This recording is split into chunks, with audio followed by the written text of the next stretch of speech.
रहमान रहीम अस्सलाम वालेकुम की हाल है भैन भाई अल्लाह पाक तुहानू खुश रखे सलामत रखे। मैं अज बना रही हूँ नमकीन चिकन। तो वो मैं 1 किलो चिकन धो के कुकर च पा लिया। हरियां मिर्चां ने सारिया चीज़ां ना असीं कुट के विच शामिल करांगे। लसन अदरक का पेस्ट भी पा लिया।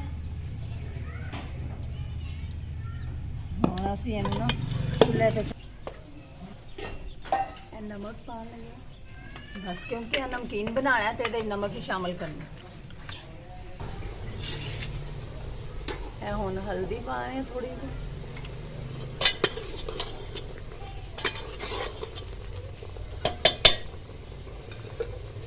मैं सिर्फ इन्ना कुछ घ्यो पाना बस।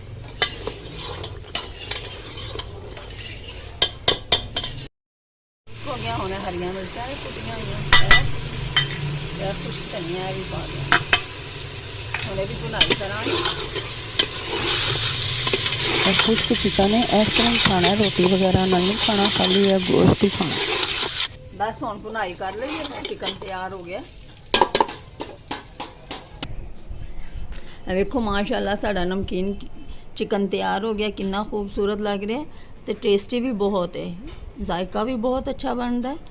इस तरह बनाओ। अगर तुहानू पसंद आए रेसिपी तो रेसिपी नू ट्राई करना बना के, ज़्यादा से ज़्यादा शेयर करना, अच्छे कमेंट करना तो वीडियो नू सबसक्राइब करना, चैनल नू सबसक्राइब करना, वीडियो नू लाइक करना।